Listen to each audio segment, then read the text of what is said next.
Updates చూద్దాం. Tea hub వ్యవహారంలో సర్కార్ యూటర్న్ తీసుకుంది. టీ హబ్ ను స్టార్టప్ల కేంద్రంగానే కొనసాగించాలని సీఎం రేవంత్ రెడ్డి ఆదేశించారు. ఈ అంశంపై సీఎస్ రామకృష్ణారావుకు అమెరికా నుంచి ఫోన్ చేసి సీఎం మాట్లాడారు. అద్దె భవనాల్లోని ప్రభుత్వ కార్యాలయాలను టీ హబ్ కు మారుస్తున్నారని వార్తలను ఖండించారు. టీ హబ్ లో ఇతర ఆఫీసులు ఉండకూడదని, అలాంటి ఆలోచనలు అధికారులు విరమించుకోవాలన్నారు. అద్దె భవనాల్లోని ప్రభుత్వ ఆఫీసులను ఇతర ప్రభుత్వ భవనాల్లోకి మార్చాలని సీఎం సూచించారు. టీ హబ్ లో ప్రభుత్వ కార్యాలయాలు పెట్టాలన్న ప్రతిపాదనపై వ్యతిరేకత రావడంతో విడుదల చేసిన జీవోపై ప్రభుత్వం వెనక్కి తగ్గినట్లు తెలుస్తోంది. టీ హబ్ వ్యవహారంలో సర్కార్ యూటర్న్ తీసుకుంది. టీ హబ్ ను స్టార్టప్ల కేంద్రంగానే కొనసాగించాలని సీఎం రేవంత్ రెడ్డి ఆదేశించారు.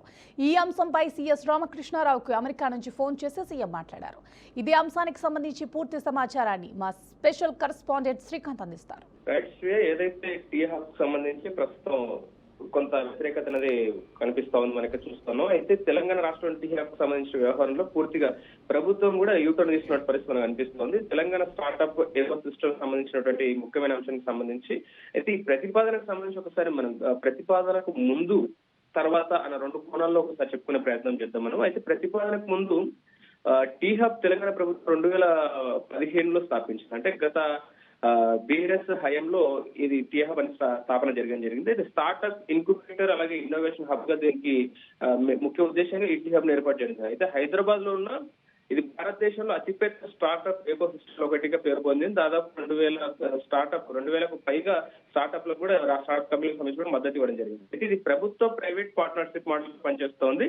ఐఐటీలు, ఐఐబి వంటి సంస్థలతో కలిసి ఆవిష్కరణలు కూడా ప్రోత్సహిస్తుంది. అయితే టీ హబ్ ను స్టార్ట్అప్ క్యాపిటల్ ఆఫ్ ఇండియా కూడా అభివృద్ధి చేయడం లక్ష్యంగా దీన్ని ఏర్పాటు చేయడం జరిగింది. అయితే ప్రతిపాదన ఎందుకు వచ్చింది అంటే ప్రభుత్వ నిర్ణయం 2023 చివరిలో తెలంగాణ ప్రభుత్వం అప్పటి ముఖ్యమంత్రిగా ఉన్నటువంటి చంద్రశేఖర్ కేసీఆర్ అలాగే టీ హబ్ లో ప్రభుత్వ కార్యాలయాలు గవర్నమెంట్ ఆఫీస్ స్థాపించడం కూడా ప్రతిపాదించింది. అయితే ఇందులో ఐటీ, ఎలక్ట్రానిక్స్ అలాగే కమ్యూనికేషన్స్ డిపార్ట్మెంట్ కార్యాలయాలు, ఇతర రాష్ట్ర సర్వీస్ కేంద్రాలు అంటే మీ సేవ లాంటి కేంద్రాలు కూడా అక్కడ ఉండాలని కూడా ప్లాన్ చేశారు. అయితే దీనికి సంబంధించిన కారణాలు, లక్ష్యాలు చూస్తే కనుక టీ హబ్ లో అదనపు స్పేస్ సుమారు 1 నుంచి 2 లక్షల చదరపు అడుగులో ఉందని ప్రభుత్వం చెప్తోంది. అయితే హైదరాబాద్ లో ప్రభుత్వ కార్యాలయాలకు కొత్త భవనాలు కట్టడానికి ఖర్చు ఎక్కువ అవుతుంది కాబట్టి కోట్ల రూపాయలు కూడా వెచ్చించాల్సిన అవసరం ఉంటుంది. కాబట్టి ఈ టీ హబ్ లోనే పెడితే కొంత ఖర్చు తగ్గే అవకాశం ఉంటుంది నేపథ్యంలో ప్రభుత్వ సేవలు స్టార్ట్అప్ ఎకో సిస్టమ్ తో ఇంటిగ్రేట్ అవుతాయని కూడా వాదించే ప్రయత్నం చేశారు. అయితే పబ్లిక్ ప్రైవేట్ సినర్జీ చూస్తే కనుక స్టార్ట్అప్ లో అంటే ప్రభుత్వ సేవలతో ఉదాహరణకు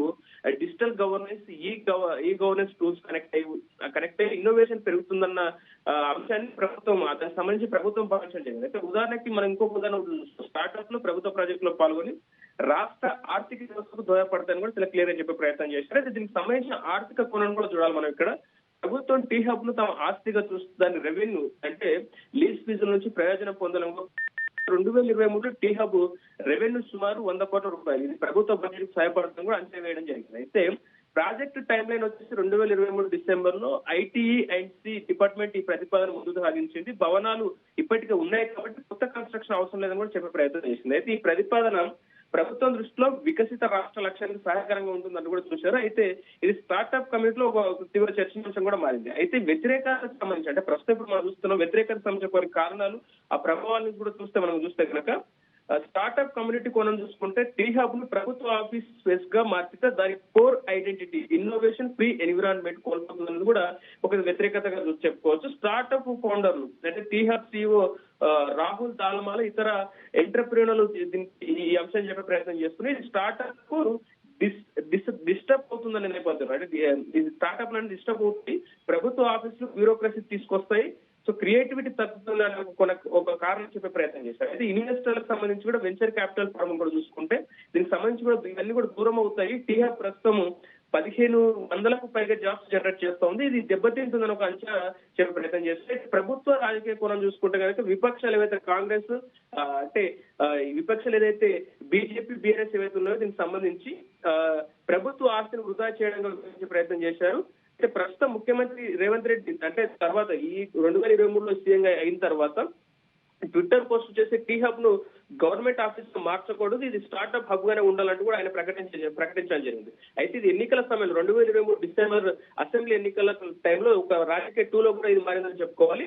అయితే అప్పటి అంటే దీనికి సంబంధించి టీ హబ్ బ్రాండ్ ఇమేజ్ దెబ్బతుందని ఒక ఆందోళన, అలాగే భారతదేశంలో స్టార్ట్అప్ హబ్ గుర్తింపు పొందిన టీ హబ్ ప్రభుత్వ ఆఫీసులతో మిక్స్ అయితే ఇన్వెస్ట్మెంట్ తగ్గుతుందన్న ఒక కోణం, అలాగే లీగల్ మరియు ఎన్విరాన్మెంటల్ కోణం కూడా. T Hub private partnership model లో ఉంది కాబట్టి ప్రైవేట్ పార్ట్నర్ల అనుమతి లేకుండా మార్పులు చేయడం చట్టవిరుద్ధంగా ఒక వాదనలు, అలాగే స్టార్ట్అప్ లో ఫ్రీడమ్ అనే ఒక అవసరం, అంటే ఫ్రీడమ్ స్టార్ట్అప్ కంపెనీలు ఏం చేయాలని కూడా ఒక ఫ్రీడమ్ అనేది అవసరమైన నేపథ్యంలో బ్యూరోక్రాటిక్ ఎన్విరాన్మెంట్ డ్యామేజ్ చేస్తుందంటూ కూడా చెప్పే, అంటే ఇలాంటి కొన్ని కారణాలన్నీ తీసుకొని కూడా దీనికి సంబంధించి ఇప్పుడు ప్రస్తుతం మనం చూస్తాం దానికి సంబంధించిన వ్యతిరేకతలను మనకు కనిపిస్తుంది. అంటే ఆర్థికంగా యూటర్న్ వల్ల ప్రభుత్వం కొంత ఖర్చు కోల్పోయినా లాంగ్ టర్మ్ లో ఇన్వెస్ట్మెంట్ పెరిగే అవకాశాన్ని చూపించే ప్రయత్నం చేస్తోంది ఇప్పుడు ప్రభుత్వం. అయితే లీగల్ గా అంటే దీనికి సంబంధించిన లీగల్ కేసులు ఇప్పటి వరకు ఎలాంటి కేసులు అయితే లేవు. ప్రస్తుతం అంటే టీ హబ్ స్టార్ట్అప్ హబ్ గానే కొనసాగుతుంది. కొత్త ఇనిషియేటివ్ అంటే ఉదాహరణకు టీ హబ్ 2.0 లాంటి ప్రారంభమవుతున్న కొన్ని వాదనలు వినిపిస్తున్న నేపథ్యంలో ఈ సంబంధించి వ్యతిరేకంగా ప్రస్తుతం చర్చనీయాంశం మారిందని చెప్పుకోవాలి.